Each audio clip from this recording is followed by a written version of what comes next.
Hey everyone, and welcome to Earnings Cheat Sheet for Friday, July 19th. It's Alexis, Garcia, and Ed Carson here, and we'll take a look at some key upcoming earnings reports to help you prepare for the week ahead. So Ed, everything's totally normal and chill since the last time we spoke. What do you have on tap for us today?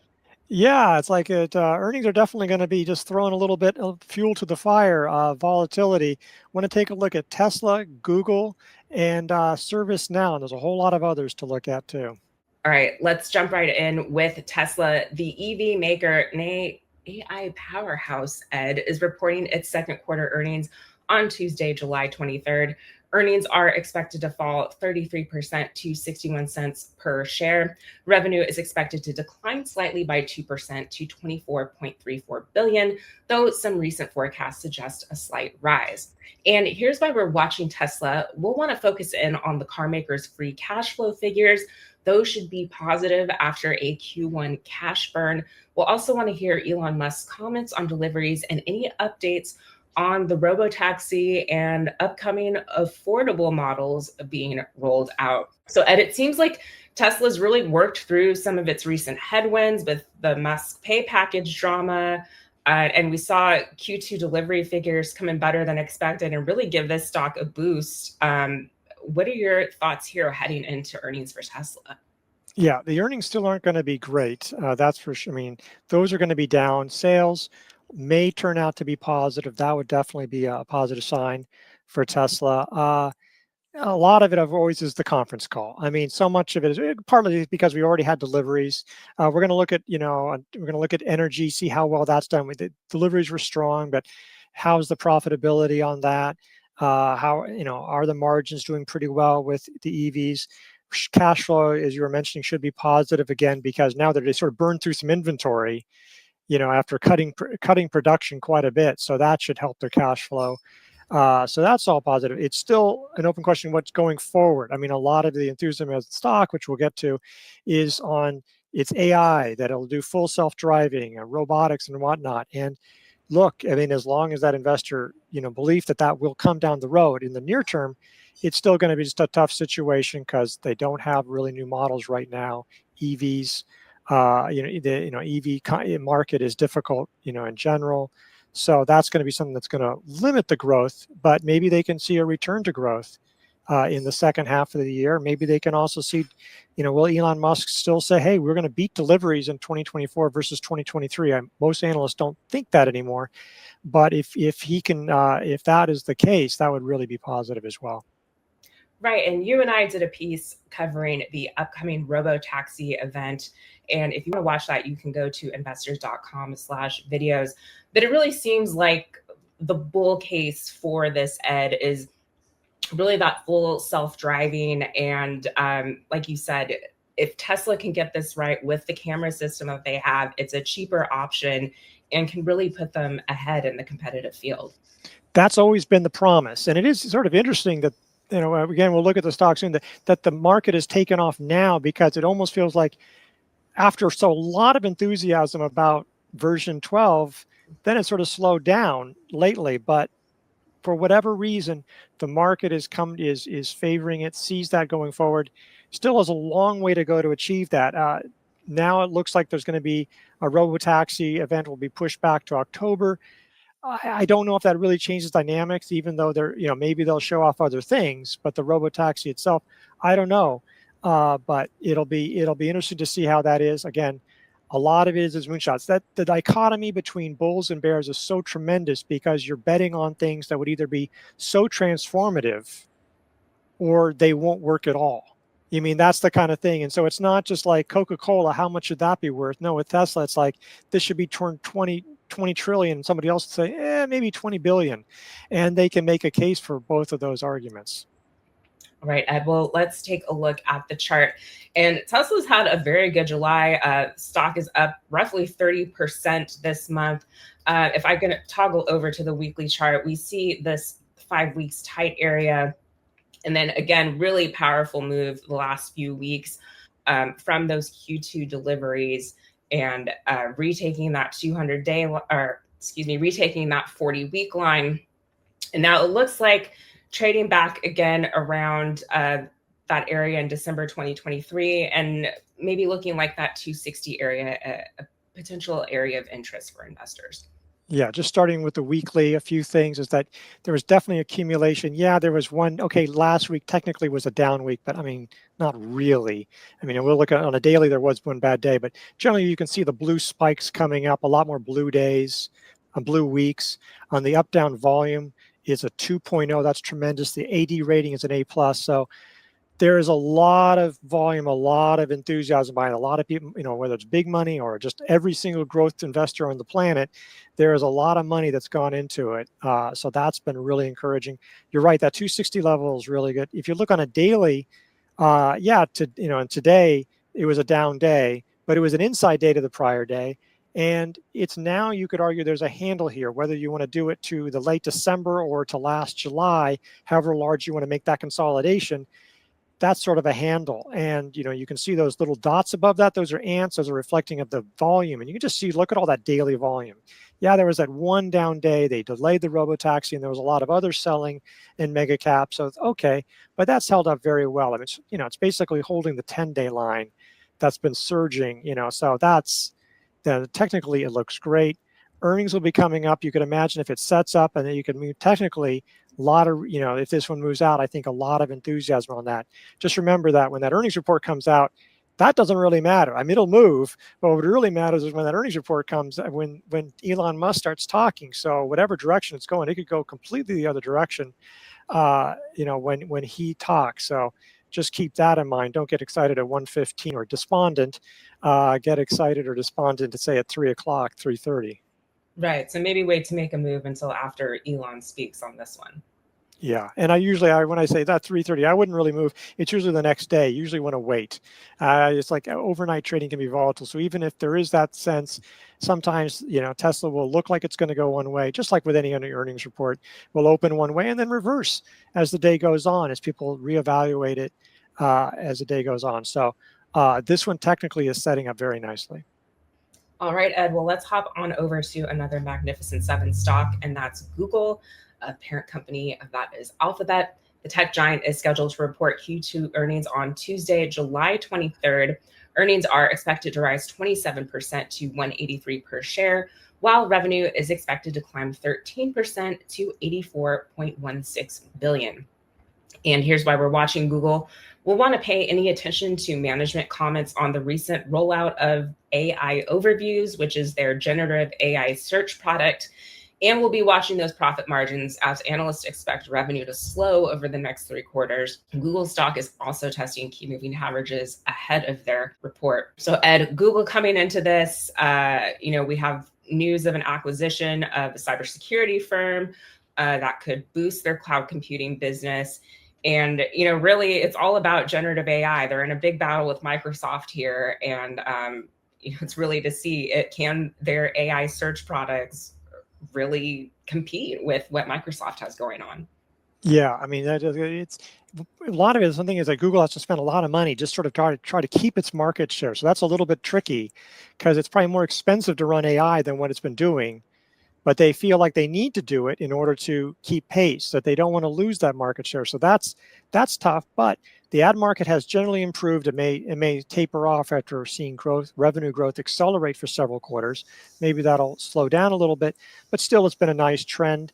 And on the other side, on Google Cloud, where it also competes with Microsoft and Amazon, that'll be where AI is another thing where they can make it. Can they see that growing pretty nicely? Because that can be a pretty big potentially cloud computing can be a high margin area. So that's a real growth area for Google as well. So this has been doing pretty well as a stock, as a company, turning around. So it's very important. It's also very important for a lot of other folks. So it's like, Tesla is its own thing, and other EV stocks, but Google will influence a lot more companies. It also has a bigger market cap than Tesla, but the more importantly is that Google, there's a lot of other things. It's going to move Microsoft. It's going to move Amazon. It's going to move a lot of other companies that are related, suppliers, customers, peers. So this one really matters for the market. It's going to be a busy morning the next day when you have Tesla and Google reporting with a bunch of others. But yeah, this one has a lot of impact for the market. All right, well, let's take a look at the chart. And Ed, Google stock hit an all new all-time high of 191.75 in intraday trading on July 10th. Broke out of consolidation with that 153.78 buy point in April. As you mentioned, has had a very nice run since that point. But as we can see, we've seen this rotation out of these mega cap tech stocks. A lot of stocks down today, closing below this 21-day line. So what are your thoughts here with Google heading into earnings next week? I mean, it's something to know. It's the first time it's really closed below the 21-day line, and like certainly decisively, since basically the breakout, since the last earnings report. So it's had a really nice steady run. It's been easy to hold, even for shorter term holders. It's just been rising up. So that's going down. That's something to note. It's providing at least a bit of a shakeout. On a weekly chart, if you look at that one, it tested the 10-week line today, or almost there. So that could be an important area. Now this is important. Like this could be an area where it rebounds and it provides a buying opportunity, because this would be the first test of the 10-week line since that breakout. On the other hand, sometimes stocks will sort of come down to it, maybe even hold it for a while and then break down. So just because you have a test, it's not like a movie where it's a happy ending. It's more like Game of Thrones, where a lot of the time people face tests and then they get slaughtered. So this is more in that sense. You just have to wait and see. But if this one bounces, especially after earnings, perhaps this would be a buying opportunity, or at least an add-on buying opportunity. But very important. This is like the first of that real mega caps to report. In that sense, I'm looking for that Magnificent Seven along with Tesla, but really about the tech giants. So it'll be really important for not just Google, but for the market. Well, yeah, hopefully we don't have a red wedding scenario here with Google. But if you did enter back in at this breakout here in April, what are your thoughts then with maybe trimming your position, or, how would you maybe handle that heading into earnings? If you bought right there, I think there's plenty of space. Now, if you want to just pull back and you say, hey, you know what, I'm not really comfortable with the market, with techs and that's perfectly legitimate. But if you bought, say, on that gap up, and you bought up closer to 170, say, and that's, or, well over 160, you might be thinking, well, when earnings come around, you might say, do I have enough of a cushion? And again, that's size of your position, how much what's your risk tolerance, and a lot of things in there. But that would be a little bit more of a different story for people, because it'd be less of a cushion. All right, well, let's go to the next name on our list, which is ServiceNow. They report earnings on Wednesday, July 24th, and the cloud computing company is expected to see Q2 earnings rise 19% to $282 per share, and analysts expect revenue to climb 21% to $2.6 billion. And here's why we're watching ServiceNow. We'll want to know if the company is expecting any meaningful generative AI revenue in the second half of the fiscal year. Shares are also forming a base ahead of earnings. So Ed, again, another computing name. We're going to want to see if AI is actually bringing in the big bucks. And, last earnings, ServiceNow CEO said their generative AI offerings were the fastest selling in the company's history. So we'll really see if that is continuing on in this quarter. Yeah, I mean, a couple of weeks ago, ServiceNow sold off. We'll get to that, but because an analyst came out and said, yeah, we don't really see any meaningful revenue. Now, it might be growing from like a really low base, but obviously it wasn't enough. And they just sort of thought, and so ServiceNow is the first really big software company to come out. It's not at the Microsoft level, but in some ways it's the purest software maker, because Microsoft has all these other things going on with its cloud computing services, with all these, a lot of other things going on. With ServiceNow, it's like, you want to talk about a business software giant that has AI. I mean, this is almost like your stereotypical software company in that sense. So really important, will set the tone for the software sector. Especially it's coming in, the market's going to be dealing with these other reports, but that'll be important. So this one's had some solid growth. It's a real solid performer on sales growth and earnings growth. Yeah, that might slow a little bit because we're seeing, some of the law of big numbers after some things, but some really solid, consistent performer here. This is one that just consistently delivers strong double-digit growth, and so want to see if that can continue. Really important for the service sector. And it's really amazing how, like, if you look at ServiceNow and then you look at the IGV ETF, they look almost the same. They're very similar. Here's ServiceNow. It's interesting. The ServiceNow tanked in May, and part of that was because Salesforce, another giant software maker, tanked, and then it rebounded. So that showed the importance. The whole sector rebounded after the big sell-off at the end of May with ServiceNow. That was with Salesforce. It rebounded. Now we're pulling back because of that concern about AI thing. Now, if it can come back, it's formed sort of a messy handle, but it's volatile. It's gone some really sharp downs, a big rise up, now a big down. Can it move up or not? It's definitely had a shakeout. It's now below the 10-week line. It needs some repair work. Probably needs to get to above those highs from a couple of weeks ago to feel really comfortable buying this name.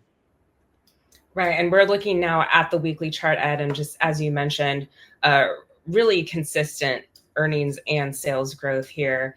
And again, this one setting up an official 18-15-32 buy point, but probably could have gotten in earlier when it cleared a trend line around the 780 area. So if you were one of those investors that had more of an aggressive entry, are you seeing the action here in the last couple of weeks then is, probably should have gotten out. Should have gotten out. Yeah, right. If you bought around the 780 area, say, I mean, you're down a fair amount, and it's back to the lows. It's below key levels. Earnings are coming up.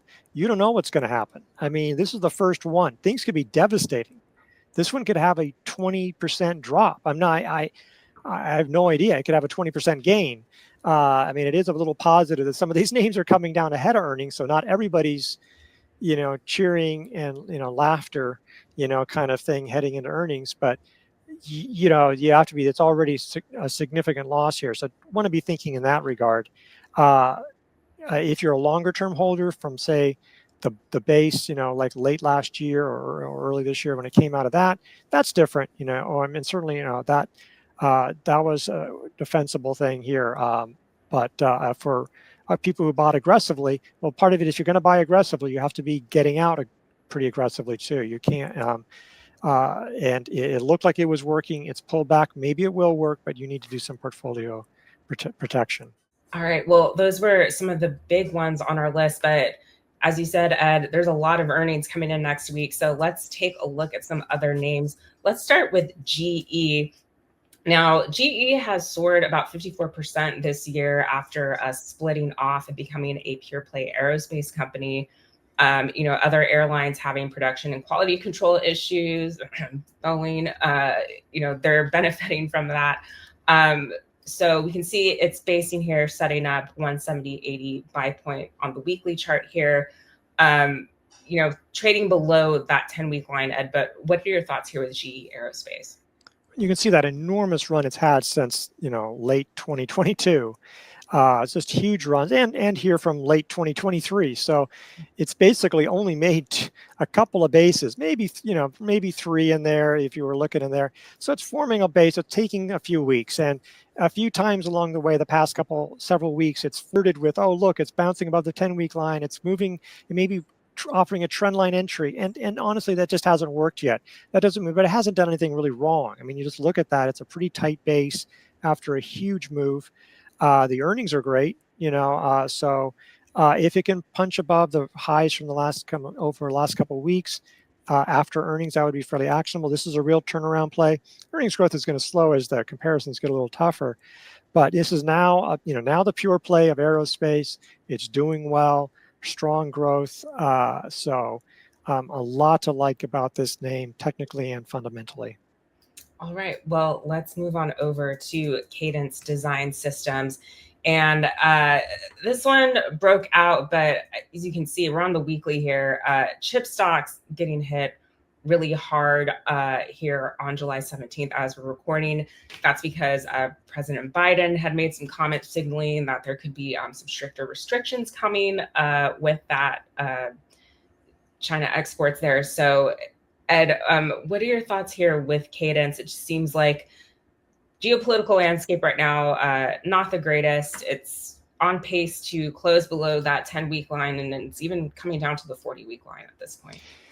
That's not great because it was, while it had technically broken out, it sort of basically had a cup with handle. I mean, if you look on a daily, it can sort of can look there. It was forming there, or it was on track to maybe either a handle or a base next to that cup base, however you want to look at it. So today's action, this day was not great. Yeah, that's ugly. It would be nice. It would have been one thing if it came down gradually like that. Ugly to see. This is a long-term leader. So if this could rebound from the 200-day, probably more like the 50-day line, because that's so sharp, you'd want to see some strength.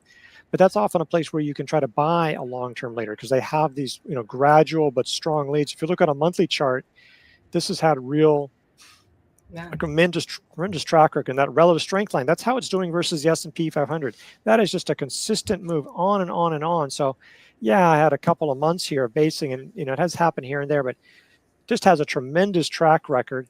Also, this is important for Synopsys. Again, Cadence is design software. So this is software that makes chips. So this one got hit so hard this day because of chips. It's really more of a chip play in some ways, and that's why it got such a move. But Synopsys is basically the same thing and looked very similar. They track very similar. So what Cadence does, Synopsys will probably mimic, at least in the short run. So that's important. But yeah, these can be some great stocks. So if they rebound above their 50-day lines, you could consider them as long-term leader plays, depending on how that goes after earnings. Right. Well, let's take a look at another semi maker, which is KLA. They report on July 24th. And again, ugly action today, July 17th, as we're recording this. But had a pretty nice run from this breakout here, 729.15 buy point. So Ed, same thoughts here with us heading into earnings, seeing if it can rebound above that 50-day? Yeah, a couple things. One, the price hasn't been, today was terrible, but it's been outperforming a lot of the other big chip equipment makers, where some of them sort of got above and then today just tumbled into the base because they hadn't risen that much or weren't really even out of the buy zone. So this one technically looks better than some of the other names. This one obviously sold off because of ASML and some other things going on in the chip sector. But you can also look at the volume. There's been a lot of some heavy selling on there. Now, some of those losses, today, obviously, and some of them, maybe a couple of them are on so bad, but certainly a few of them were on some pretty down days. So that's not a great sign. You're not really seeing a lot of volume on the upside. It doesn't have to be every day that's perfect, but that's a little bit worrisome. It feels like there's a lot of heavy volume selling. All right, well, let's go to the next name on our list, which is Appfolio. This is a real estate software service. This one in a buy zone after breaking out earlier in the week, 256.73 official buy point there. So Ed, we're still actionable here, but again, earnings coming out next week. So what's your strategy with something like Appfolio? If you didn't have a position, if you really want to do it, you could do an earnings options play. That's just something, knowing your risk. You know what you might lose and just look for something in there.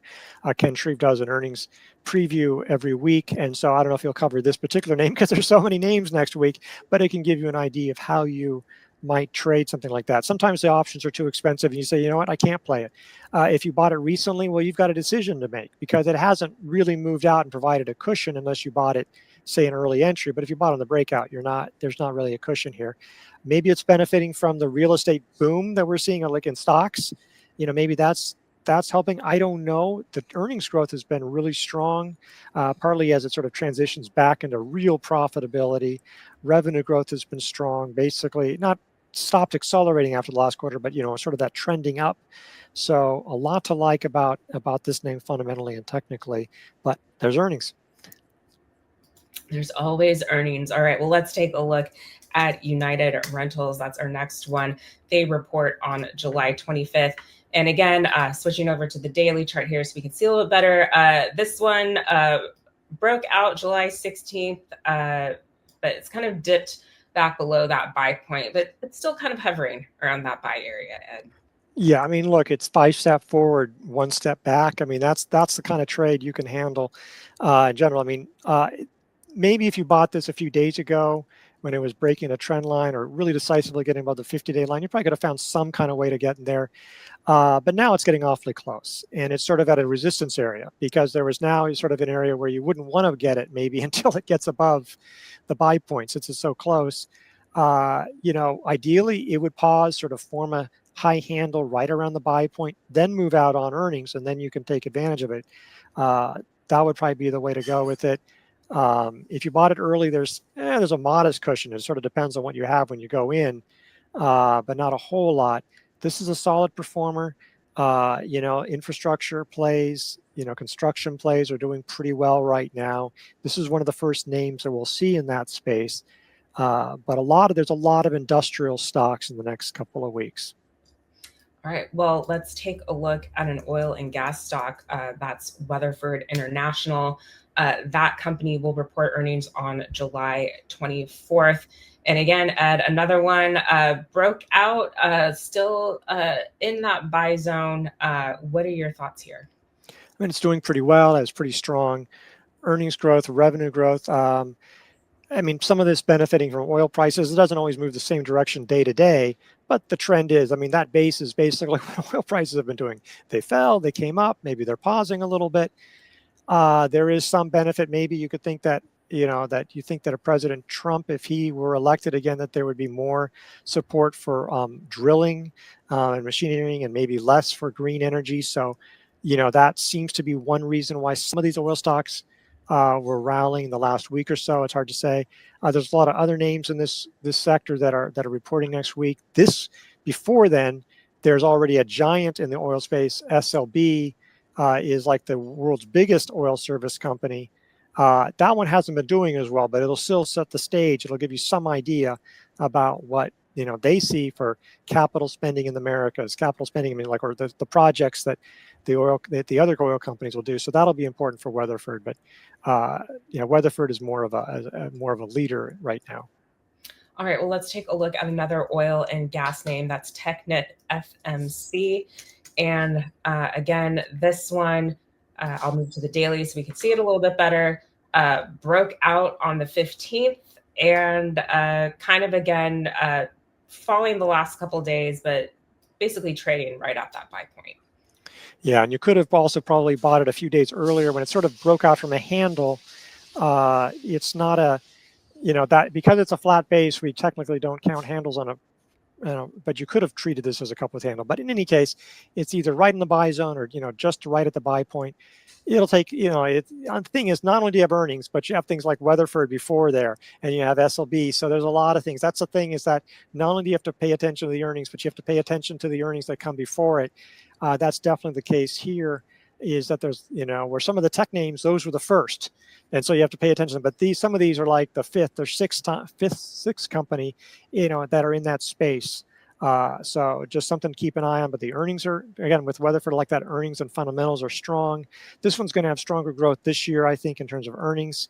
I think that's partly because Weatherford might have had stronger growth last year, but both very strong companies in this machinery group.